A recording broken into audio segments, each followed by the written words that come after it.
আসসালামু আলাইকুম রহমতুল্লাহি ওবারাকাতু। প্রিয় দিনী ভাই বোন, আপনারা অনেকেই জানতে চেয়েছেন ঘোড়ার গোশত খাওয়া হালাল হবে কিনা। ইসলামী শরীয়তের দৃষ্টিকোণ থেকে মৌলিকভাবে ঘোড়ার গোশত খাওয়া হালাল। কোরআন মাজিদে সূরা মায়দার ১ নম্বর আয়াতে আল্লাহ তাআলা বলেছেন, উহিল্লাত লাকুম বাহিমাতুল আনাম ইল্লা মা ইউতলা আলাইকুম। তোমাদের জন্য চতুষ্পদ জন্তু হালাল করা হয়েছে, শুধুমাত্র যেগুলো হারাম হিসেবে চিহ্নিত করা হয় সেগুলো ব্যতীত।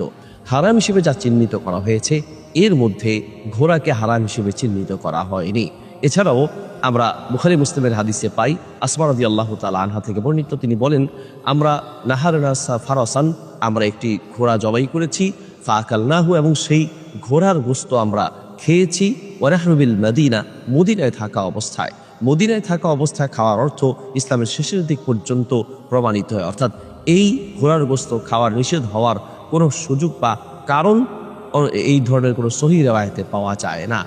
এছাড়াও জাবের ইবনে আব্দুল্লাহ রাদিয়াল্লাহু তাআলা আনহু থেকে বর্ণিত, তিনি বলেন, আমরা ঘোড়া এবং খচ্চর ও আমরা গাধা জবাই করেছিলাম, কিন্তু নবী সাল্লাল্লাহু আলাইহি ওয়াসাল্লাম এসে আমাদেরকে ঘোড়ার গোশত ছাড়া গাধার গোশত এবং খচ্চরের গোশত খেতে নিষেধ করেছেন। ওয়ারাখাসা লানা ওয়া ফি রিওয়ায়াতিন আদিনা লানা ওয়া ফি রিওয়ায়াতিন লা ইয়ানহানা। নবী সাল্লাল্লাহু আলাইহি ওয়াসাল্লাম আমাদেরকে ঘোড়ার গোশত খাওয়ার ক্ষেত্রে অনুমতি দিয়েছেন, সুযোগ দিয়েছেন, এবং আমাদেরকে ঘোড়ার গোশত খেতে নিষেধ করেননি, কিন্তু খচ্চর ও গাধার গোশত খেতে নিষেধ করেছেন। তাহলে এই হাদিস এবং আয়াত অনুযায়ী আমরা যা বলতে পারি তা হচ্ছে ঘোড়ার গোশত খাওয়া মৌলিকভাবে হালাল। তবে ঘোড়া যেহেতু যুদ্ধের বাহন, ঘোড়ার এই যুদ্ধের বাহন যেন কমে না যায়, সেই দৃষ্টিকোণ থেকে ইমাম আবু হানিফা রাহিমাহুল্লাহ ঘোড়ার গোশত খাওয়াকে তিনি মাকরু বলেছেন।